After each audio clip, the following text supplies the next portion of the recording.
media yang sudah bergabung di kanal YouTube Kontras.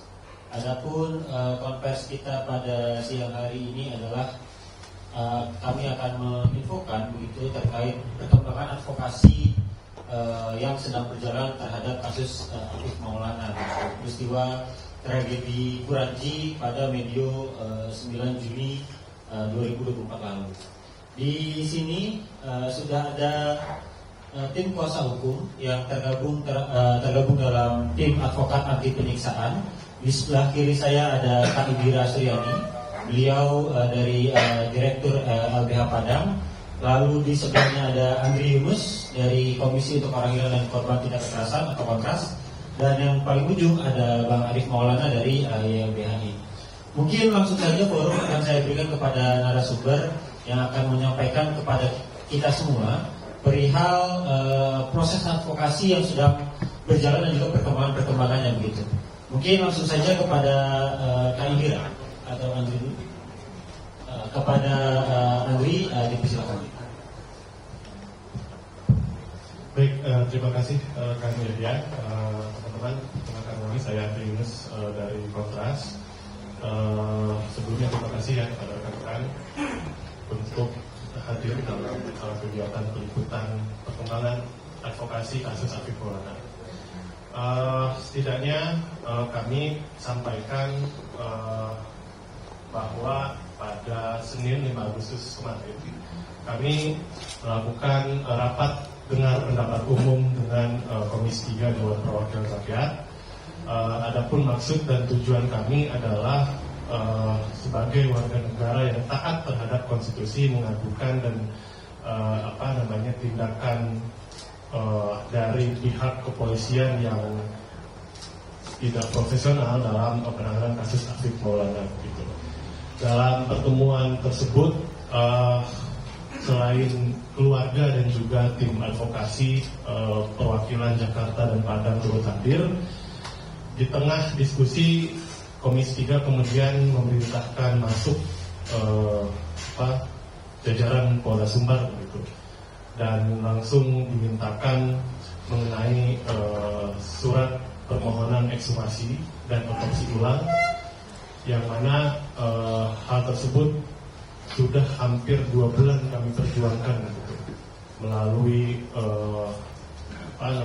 cara-cara kampanye di publik maupun langsung, termasuk juga mengirim surat resmi terkait dengan ekshumasi. Namun baru pada pertemuan pada kemarin di RPU pihak Polresta Padang ya, kalau dilihat di suratnya itu menyerahkan surat permohonan ekshumasi dan otopsi ulang ke yang ditujukan ke Perhimpunan Dokter Forensik Mediko Legal Indonesia atau PDFMI. Nah, namun dalam pertemuan kemarin juga yang menjadi titik tekan kami tim advokasi ya, itu tidak hanya terbatas pada proses ekshumasi jenazah Afif, namun juga yang kami tekankan adalah proses hukum atau pertanggungjawaban hukum, baik itu pidana maupun etik, terhadap anggota kepolisian yang diduga melakukan penyiksaan dan kekerasan terhadap 18 orang korban lain. Jadi tidak hanya Afif dalam tragedi 9 Juni di Jembatan Kuranji gitu ya dan sekitarnya, tapi juga ada 18 orang lain yang saat ini juga menuntut keadilan pada negara. Nah, atas paparan 2 poin tersebut kepada Komisi 3 DPR, kami menyoroti 3 hal, teman-teman. Pertama, kami memberikan apresiasi atas dorongan dan akselerasi yang dilakukan Komisi 3 untuk memerintahkan jajaran kepolisian segera menerbitkan surat ekshumasi. Namun ada catatan, ketika kami melihat surat permohonan tersebut, itu tidak ada informasi detail mengenai kapan proses ekshumasi tersebut dilakukan. Di satu sisi, diskusi-diskusi tim advokasi dengan beberapa dokter begitu, jenazah Afif ini dimakamkan pada 10 Juni. Dan agar diantisipasi jangan sampai proses otopsi maupun ekshumasi itu dilakukan lebih dari 2 bulan. Artinya kalau menghitung 10 Juni 2024 itu udah tinggal 3 hari lagi menuju tanggal 9 Agustus, tepat 2 bulan jenazah Afif dimakamkan. Nah, itu yang kami soroti dalam surat. Tidak ada informasi detail atau kejelasan waktu kapan ekshumasi akan dilakukan. Kedua, kami juga menyoroti agar proses ekshumasi dari awal sampai dengan akhir artinya hasilnya keluar begitu ya, secara formal, secara tertulis, itu mendorong keterlibatan lembaga negara pengawas eksternal seperti Komnas HAM, Lembaga Perlindungan Saksi dan Korban, hingga Komisi Perlindungan Anak Indonesia untuk turut hadir dari awal sampai akhir, sampai proses ini betul-betul selesai. Lalu komentar kami ketiga, catatan kami yang ketiga terhadap proses RDP kemarin. Dalam forum tersebut, jajaran Polda Sumbar yang diwakili oleh Direktur Kriminal Umum Polda Sumbar menyatakan berkomitmen akan menindak tegas para anggotanya yang terlibat. Itu bisa teman-teman cek di berbagai platform pemberitaan, ada statement itu muncul. Nah, yang perlu jadi catatan adalah ini ada 18 korban lain, dan klaim bahwa pihak kepolisian Polda Sumbar sudah melakukan pemeriksaan terhadap sejumlah anggota kepolisian itu harus diteruskan dan tidak hanya berhenti pada proses peradilan etik, namun juga harus dilanjutkan dalam kerangka proses penegakan hukum pidana. Jadi ada pertanggungjawaban hukum terhadap anggota atau terduga pelaku yang melakukan penyiksaan. Jangan hanya berhenti di etik. Karena kalau kemudian berhenti di etik, tidak ada penghukuman pidana, negara akan jadi satu lingkaran setan, terjadinya impunitas terhadap pelaku kejahatan atau pelanggaran HAM. Sehingga kami dalam konferensi pers ini juga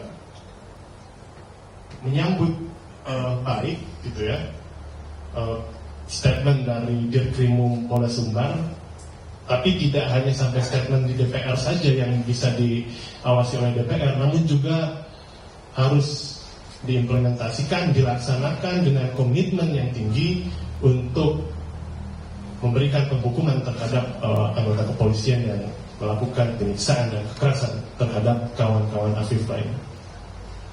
Mungkin saya cukupkan dulu sampai di sini, teman-teman. Nanti rekan-rekan saya akan menambahkan. Terima kasih.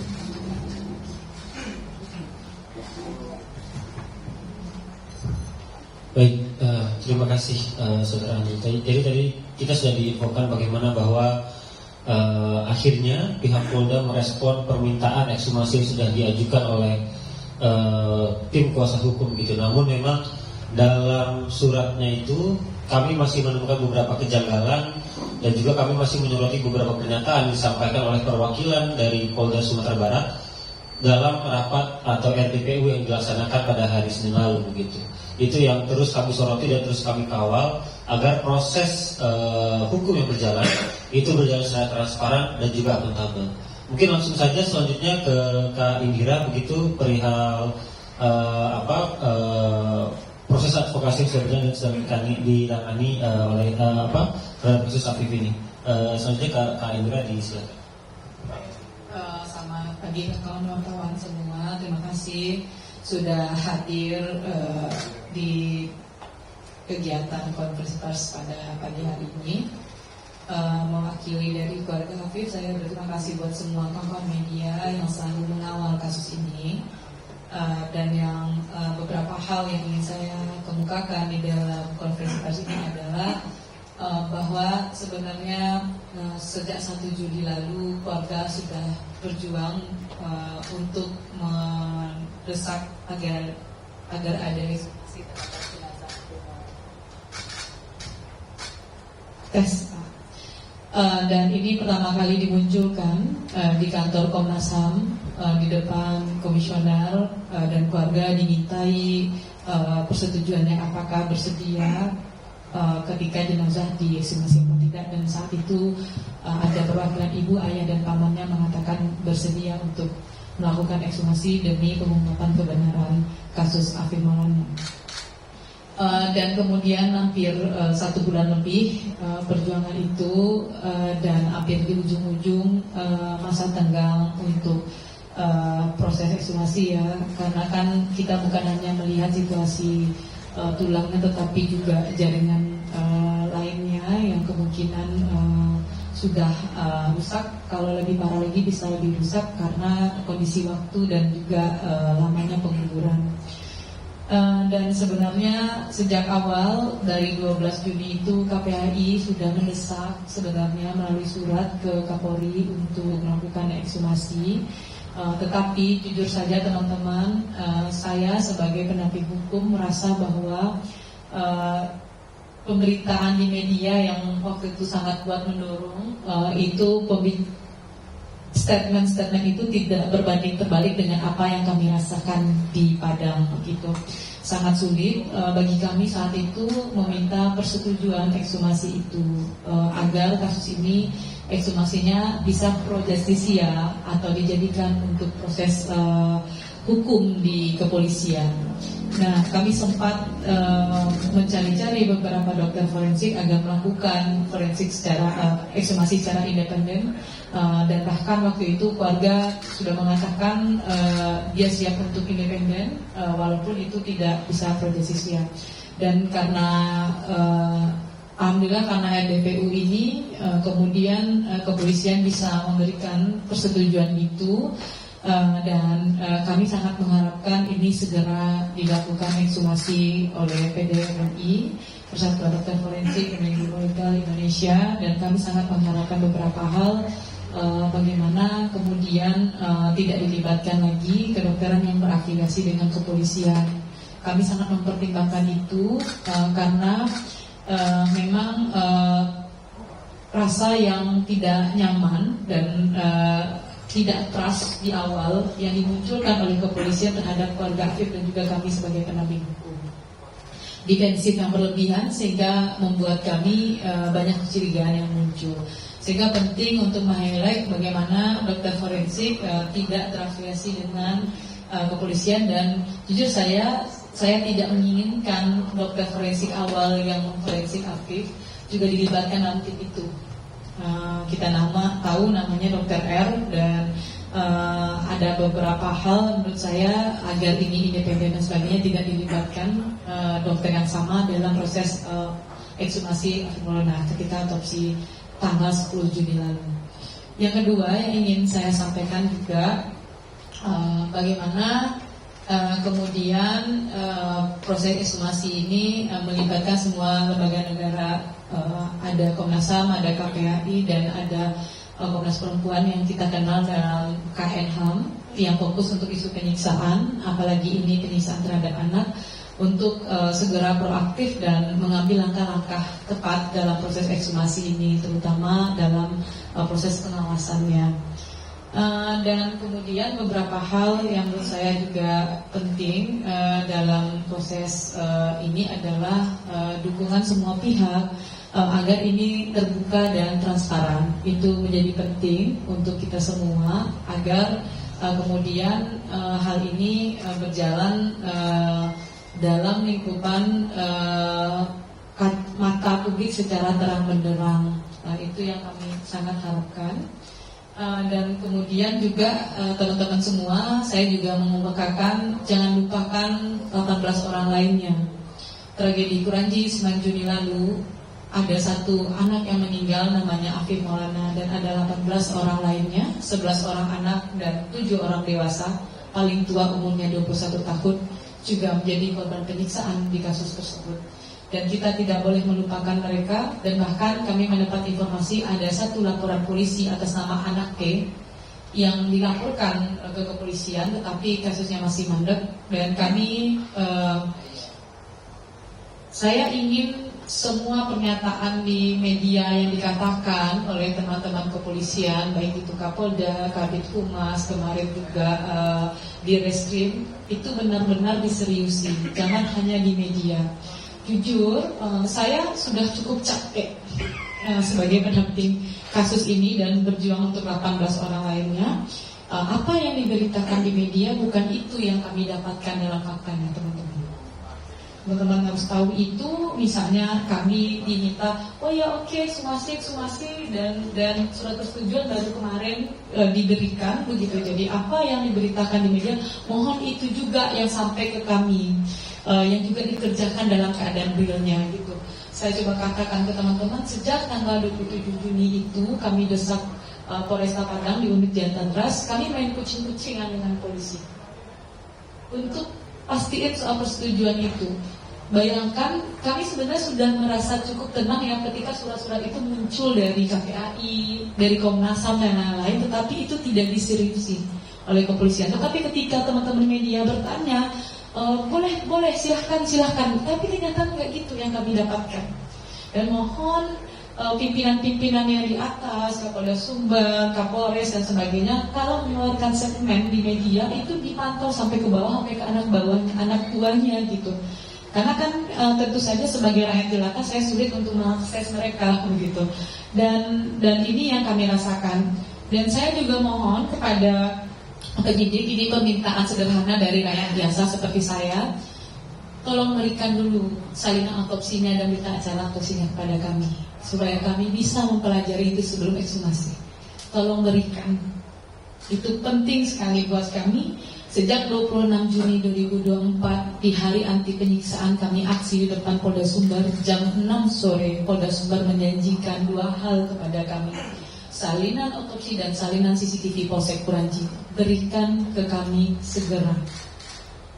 Dan saya juga mengatakan bahwa di Reskrim, Bapak di Reskrim yang paling saya hormati, Pak, gampang untuk membersihkan rumah sendiri. Mulailah saat ini membersihkan rumah Bapak sendiri dari polisi-polisi yang melakukan penyiksaan, polisi-polisi yang melakukan pelanggaran HAM dan kejahatan HAM di kasus tragedi Kuranci.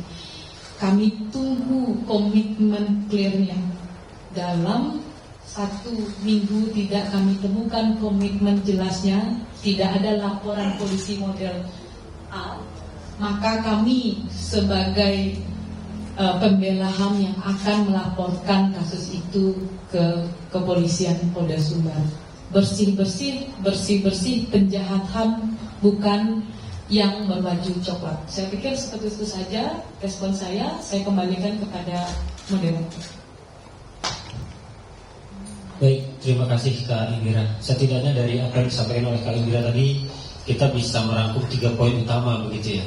Yang pertama, bahwa sebetulnya dari awal pihak keluarga itu sudah mendesak kepada kepolisian untuk segera melakukan proses ekshumasi.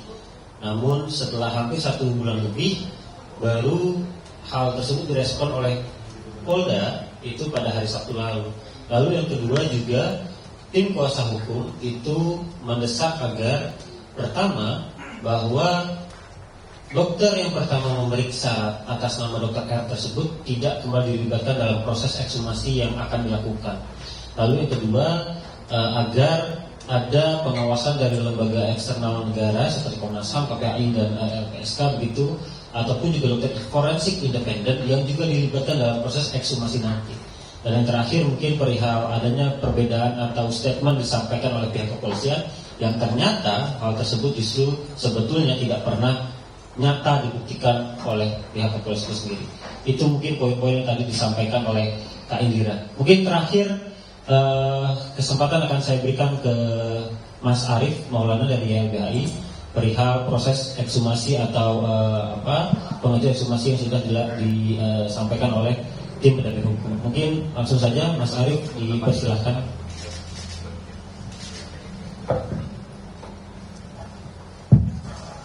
Baik, terima kasih banyak Yahya untuk kesempatan yang diberikan. Selamat siang, rekan-rekan jurnalis yang saya hormati. Ada 2 poin penting yang ingin saya sampaikan berkaitan dengan konferensi pers pada siang hari ini. Yang pertama berkaitan dengan dorongan, desakan keluarga korban almarhum Afif Maulana dan juga kami dari tim kuasa hukum terkait dengan ekshumasi yang mestinya secepat mungkin dilakukan oleh penyidik. Ini yang pertama, karena memang secara medik ada limitasi waktu untuk bisa memaksimalkan proses ekshumasi agar nantinya dokter forensik yang melakukan tugasnya bisa mendapatkan informasi, keterangan berkaitan dengan kematian Afif Maulana secara maksimal. Ketika ini diperlambat, ketika ini dipersulit, dan ada kesan, ini kita bisa menyebutnya undue delay, pembiaran agar waktu itu habis. Ada dugaan demikian.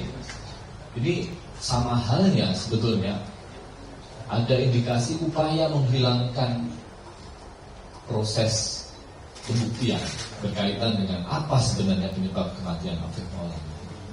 Dan seharusnya ini tidak terjadi. Dari awal kita menuntut adanya transparansi dan akuntabilitas dari kerja penyidik kepolisian. Tapi sampai hari ini juga kita masih belum melihat itu. Ini persoalan serius.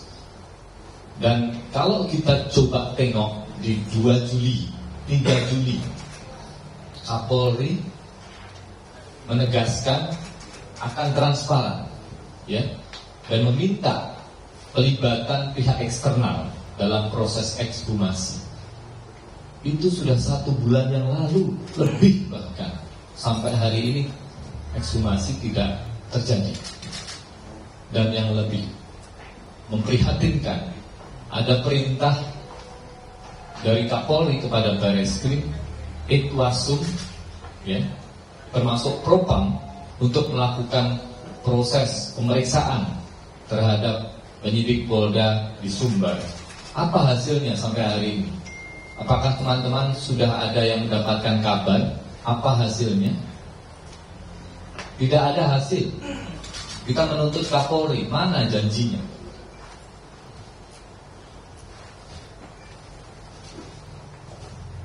Apakah kemudian kematian Afif Maulana ini akan kemudian dibiarkan, tidak terbongkar dan jadi misteri? Tentu kita menolak itu. Kenapa teman-teman? Praktek penyiksaan, itu bukan tindak pidana biasa. Itu bukan delik umum atau delik khusus yang itu dikategorikan pidana biasa. Bukan. Ini kejahatan kemanusiaan, bagian dari pelanggaran HAM berat yang itu diatur tegas di dalam Undang-Undang 26 tahun 2000 tentang pengadilan HAM, khususnya di pasal 7 junto pasal 9. Teman-teman bisa ngecek.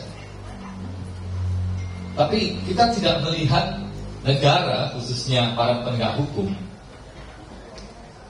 melihat praktek brutal penyiksaan itu sebagai kejahatan yang serius.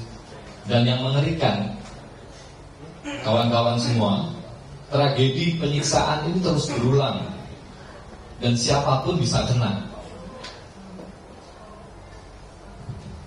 Data LBH-YLBHI di tahun 2002 sampai dengan 2023 kita mencatat ada 46 kasus penyiksaan dengan jumlah korban sebanyak 294.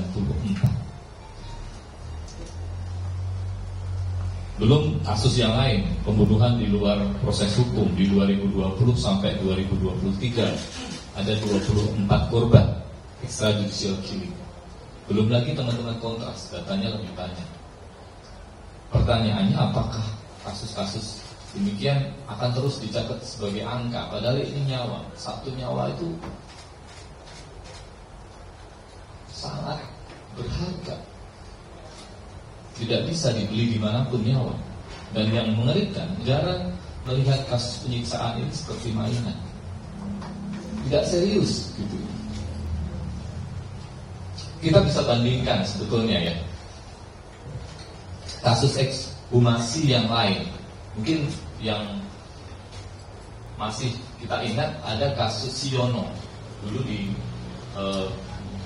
kisaran waktu 2015-2016, seseorang yang dituduh sebagai tersangka terorisme, begitu ya. Meskipun statusnya belum jelas saat itu, masih saksi, mestinya begitu, tapi kemudian dilakukan penyiksaan. Waktu itu kepolisian tidak mengaku, karena memang tidak ada pelaku kejahatan yang mengaku. Tapi setelah kemudian dilakukan ekshumasi, ada tekanan dari publik, dari pengurus pusat Muhammadiyah juga ikut terlibat bersama YLBHI Kontras untuk kemudian mendorong ekshumasi. Berhasil dilakukan dan terbukti ternyata prakteknya adalah penyiksaan. Tapi pelaku penyiksaannya hanya dihukum ringan. Di 2017 kami juga punya kasus di Cianjur, Polres Cianjur di Jawa Barat. Ada seorang pemuda yang kemudian ditembak sampai 10 kali, lebih dari 10 kali, dan kemudian dianggap melawan petugas dan dinilai tidak ada kejahatan oleh aparat penegak hukum. Setelah kita kemudian desak dan minta ada ekshumasi, ternyata terbukti ada proses penyiksaan di sana. Jadi memang problem-problem pembunuhan di luar proses hukum, apalagi kasus-kasus penyiksaan, membutuhkan desakan publik, membutuhkan transparansi dan akuntabilitas dari aparat penegak hukum. Dan ini yang berbahaya dalam proses penegakan hukum.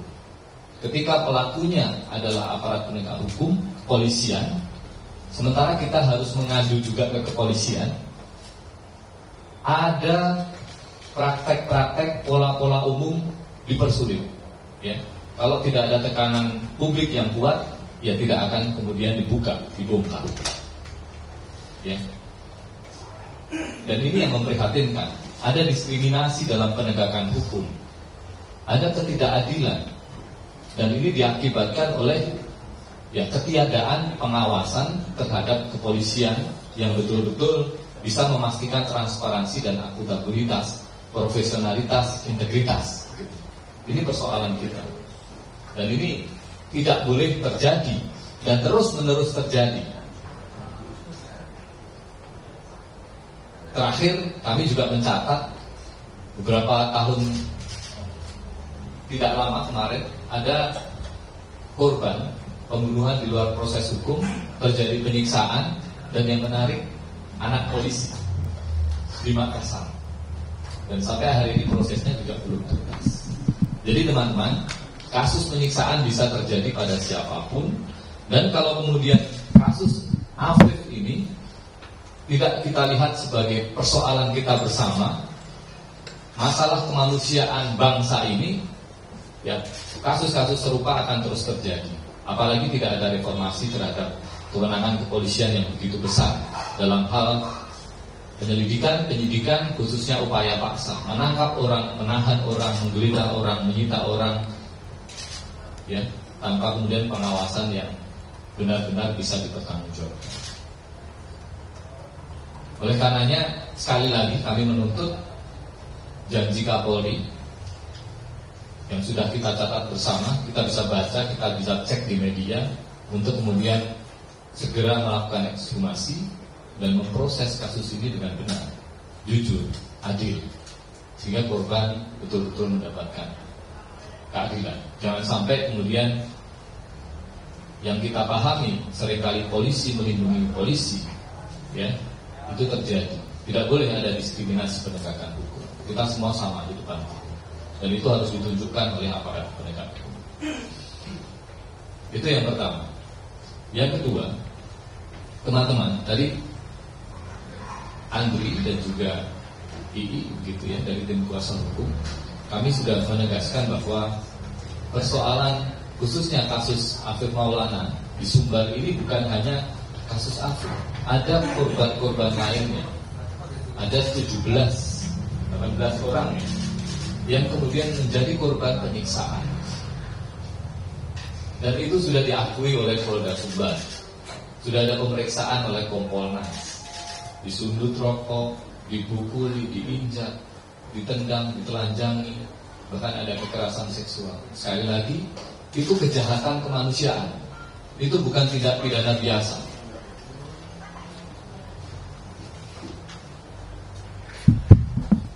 Harus ada proses hukum yang tegas, ya. Dan mereka kemudian yang melakukan itu harus mempertanggungjawabkannya di depan hukum. Di dalam KUHP kita memang tidak mengatur penyiksaan, itu kelemahan hukum kita, ya. Yang diatur hanya penganiayaan di pasal 351 sampai 357. Tapi juga ada pasal pejabat yang menyalahgunakan wewenang untuk mendapatkan keterangan sebagaimana pasal 422 KUHP, itu juga diatur. Penganiayaan ketika menyebabkan luka berat sampai dengan meninggal dunia, ancaman hukumannya tinggi, bisa 8 sampai 15 tahun, apalagi kalau itu direncanakan. Pasal 422 itu juga kejahatan. Tapi tidak cukup mestinya hanya pidana, ya. Bahkan Komnas HAM yang setiap tahun mencatat angka-angka praktek-praktek kejahatan kemanusiaan, khususnya penyiksaan, yang itu sebagian dilaporkan oleh lembaga-lembaga pengawas kontrol dari masyarakat sipil seperti LBHI, LBHI, Kontras, itu juga jangan tinggal diam. Komnas HAM kemudian harus melakukan penyelidikan praktek penyiksaan yang berulang, sistematik dan meluas sebagai bagian dari kejahatan negara yang harus dihentikan. Tidak boleh ada impunitas, tidak boleh ada diskriminasi penegakan hukum. Siapapun dia, termasuk polisi, ketika melakukan kejahatan, apalagi kejahatan hak asasi manusia, harus diproses hukum secara adil. Segera seret ke pengadilan dan mempertanggungjawabkan perbuatannya. Sampai hari ini, apakah kemudian itu sudah dilakukan? Kita menagih janji Kapolri. Kita tunggu komitmen penegak hukum untuk kemudian memberikan contoh. Hukum kemudian harus ditegakkan sama, tidak boleh ada diskriminasi. Saya kira itu. Jangan sampai kemudian ini jadi presiden yang terus berulang dan kembali lagi terjadi di tahun-tahun ke depan. Terakhir, saya kira ya ini menjadi peringatan untuk kita semua. Apakah kita kemudian membiarkan RUU Polri yang menambah kewenangan kepolisian yang begitu besar, tapi dengan kewenangan yang ada saat ini saja, itu bisa mengakibatkan penyalahgunaan wewenang, ya, praktek kewenangan yang kemudian justru mengakibatkan rakyat menjadi korban, ya. Dan salah satunya adalah apa yang terjadi di tragedi di Sumatera Barat. Saya kira itu saja. Terima kasih banyak. Saya kembalikan ke Yahya dan teman-teman. Ya, terima kasih banyak Mas Arief. Sedikit meng-highlight apa yang disampaikan oleh Mas Arief tadi. Setidaknya ada 3 poin yang bisa kita lihat, untuk kita simpulkan dari apa yang sudah disampaikan oleh Mas Arief tadi. Yang pertama, bahwa terkait lamanya proses respon permohonan ekshumasi yang sudah diajukan, itu menimbulkan dugaan bahwa adanya ketidakseriusan dari pihak Polda ataupun juga kepolisian untuk mengungkap kasus ini, terutama ini merupakan bentuk upaya penghilangan alat bukti begitu. Itu karena ekshumasi itu ada tenggat waktu yang harus dikejar, sementara pihak Polda itu sangat lamban untuk merespon ataupun juga mengeluarkan jawaban atas permohonan ekshumasi yang sudah diajukan. Lalu yang kedua, bahwa tindak penyiksaan itu bukanlah merupakan tindak pidana umum.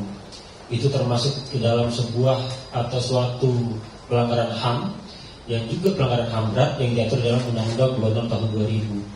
Sehingga dalam kasus ini bisa kita lihat korban nanti itu tidak bisa, siapapun bisa menjadi korban dalam kasus tindak penyiksaan ini, karena adanya penyelewengan kewenangan dilakukan oleh aparat penegak hukum ataupun juga negara yang melakukan kewenangan tersebut yang pada akhirnya merenggut hak asasi manusia dari warga negara. Dan yang terakhir yaitu adalah harus ada penghukuman yang ideal ataupun juga berat terhadap para pelaku penyiksaan.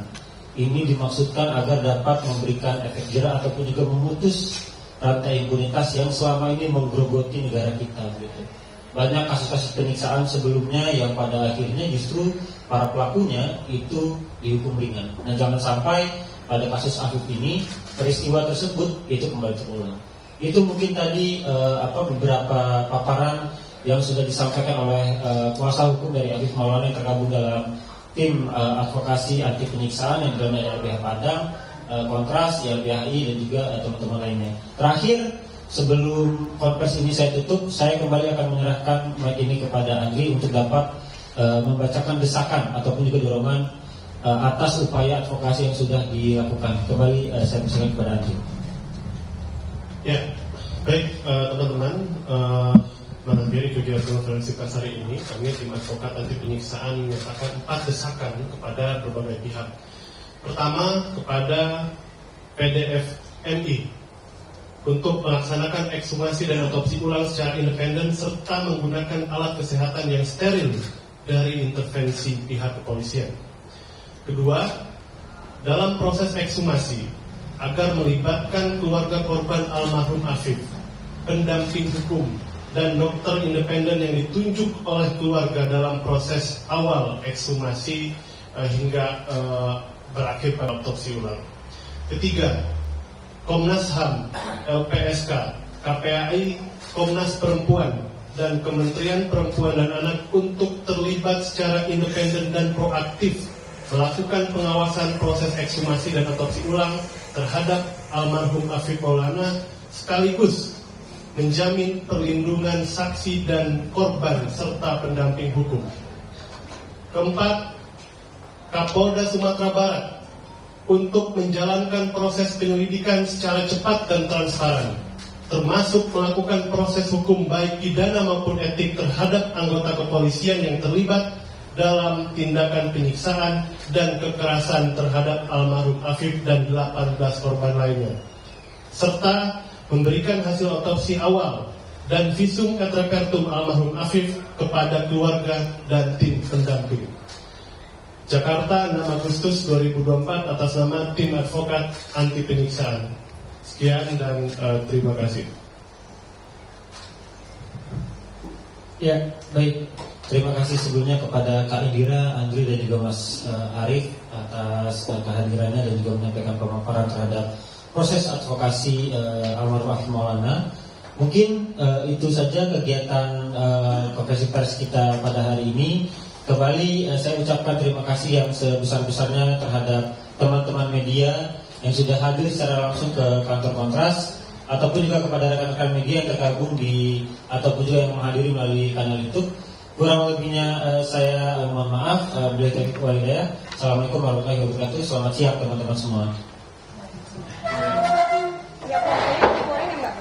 Keluarga enggak keluar? Apa sekalian aja nggak sih momennya biar bersamaan aja langsung? Boleh. Langsung aja kali ya? Keluarganya dikeluarin biar langsung aja nanti. Udah stop, oke boleh. Tapi sebentar aja ya. Siap Mbak Indira, makasih Mbak.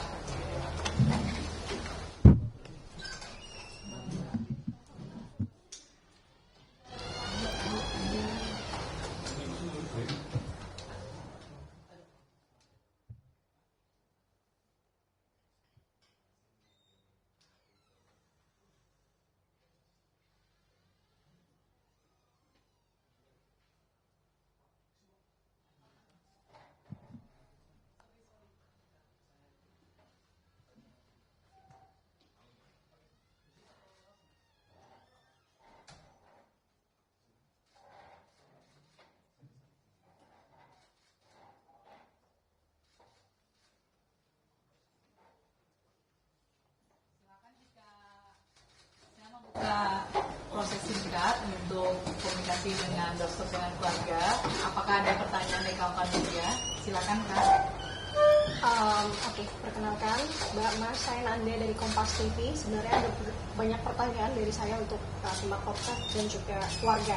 Mungkin lebih dulu ke keluarga. Mbak Anggun dan juga Mas, tadi kan sudah disampaikan, ditegaskan juga oleh tim advokat bahwa target dan sebisa mungkin harapannya ekshumasi ini dilakukan sebelum tanggal 9 Agustus karena itu bertepatan 2 bulan kasus ini berjalan. Kalau dari harapan keluarga sebenarnya sudah sampai dengan saat ini sudah seberapa besar sih bahwa ekshumasi ini dapat menolong dan bisa membuka terang-terangnya seperti itu.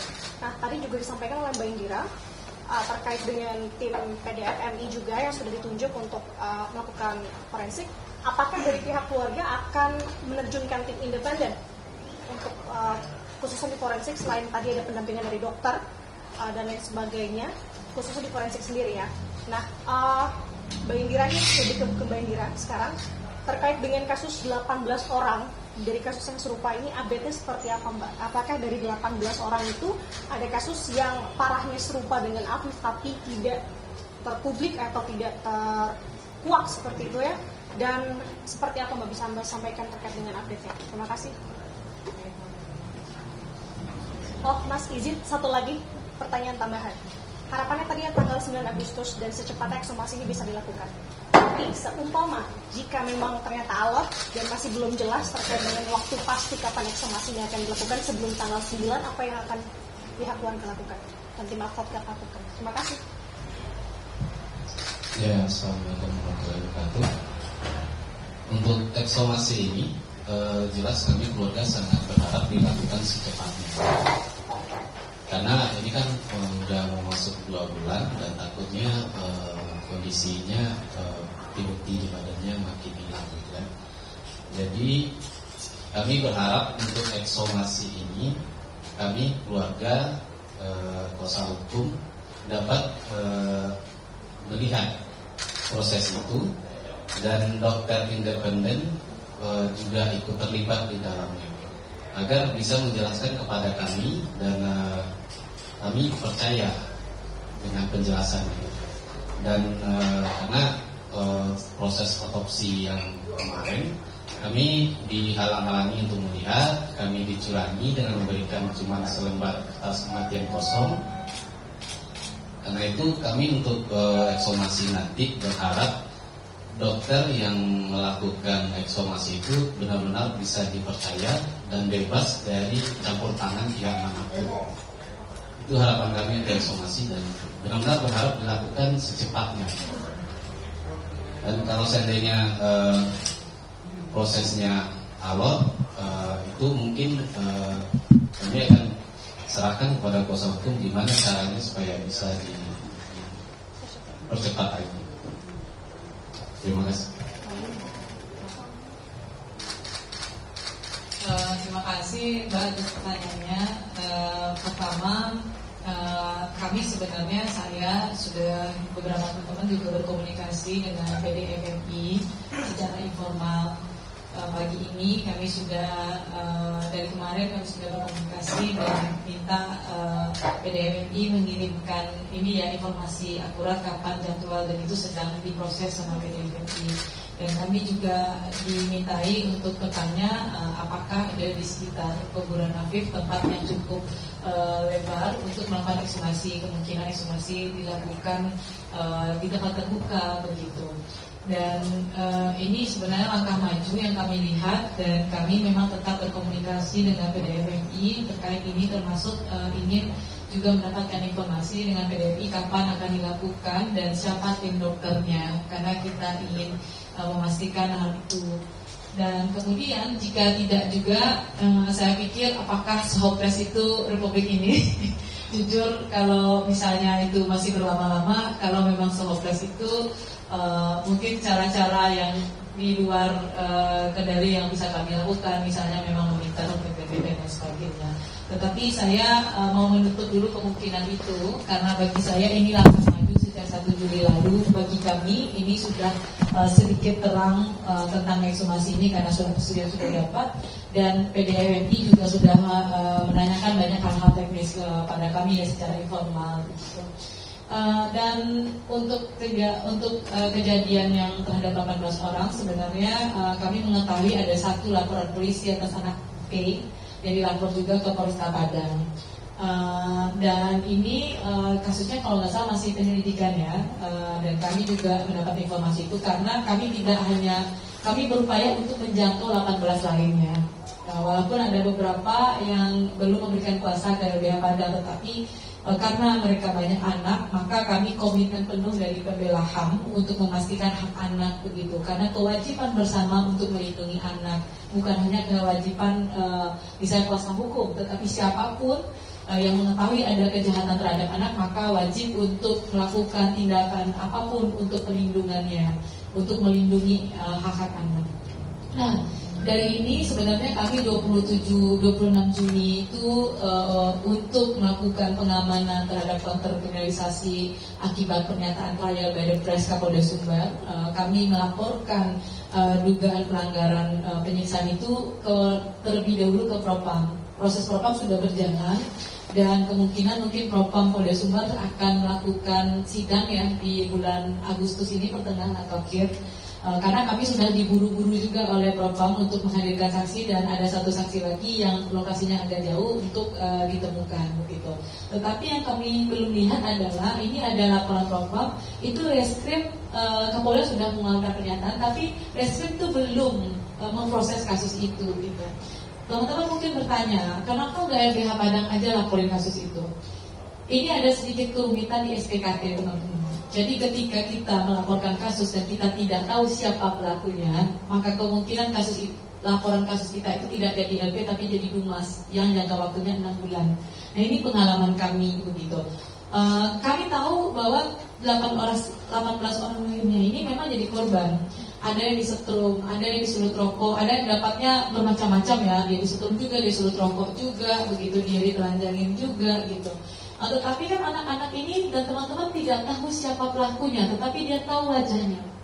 Nah, ini yang harus kita tahu, dan ini kami sedang proses identifikasi nama-nama sebenarnya. Tanggal 17 Juli sebenarnya kami mengirimkan surat ke Polda Sumbar mengatakan tolong dong nama-nama orang-orang ini dikasih tahu ke kami gitu. Siapa saja yang waktu itu malam itu beraktivitas begitu, itu adalah di dalam proses pengawasan kepolisian ya pasti ada surat tugas begitu.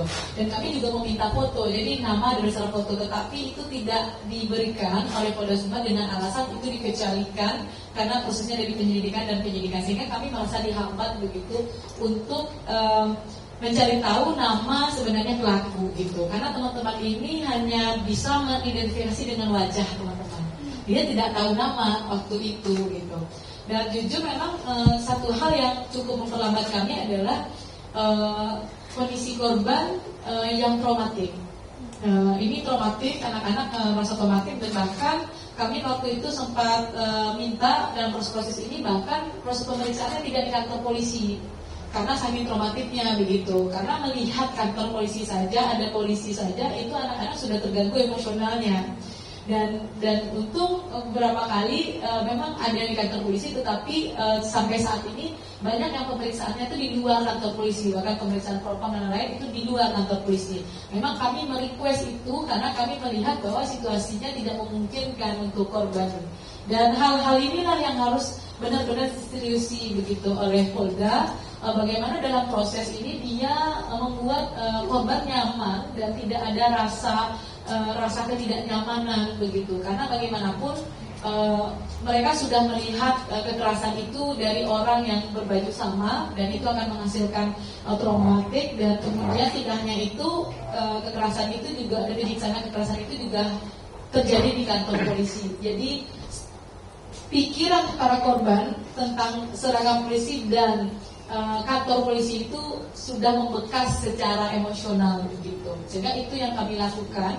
Karena kemarin di Reskrim dari Polda Sumbar mengenalkan komitmennya untuk di depan Komisi 3 untuk benar-benar serius menangani kasus ini, kami memberi kesempatan dalam 1 minggu ini dari tim koalisi. Apakah mereka akan langsung melakukan pengambilan kasus dari Reskrim? Karena situasinya kan ini terjadi di rumah mereka sendiri. Yang diduga terjadi itu kan di Dit Samapta, kebanyakan dari Dit Samapta Polda Sumbar begitu.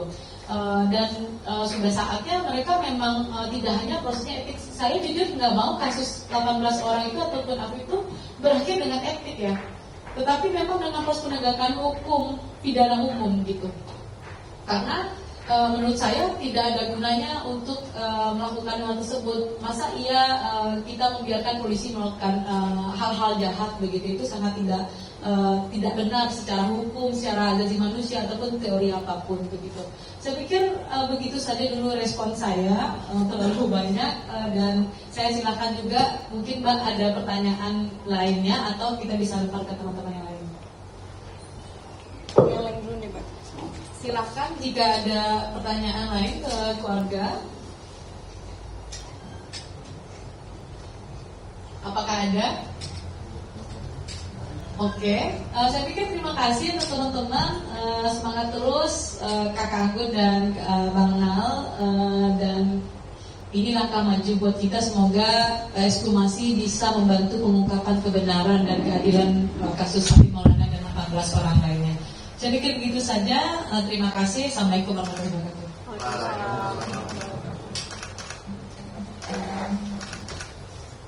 Waalaikumsalam.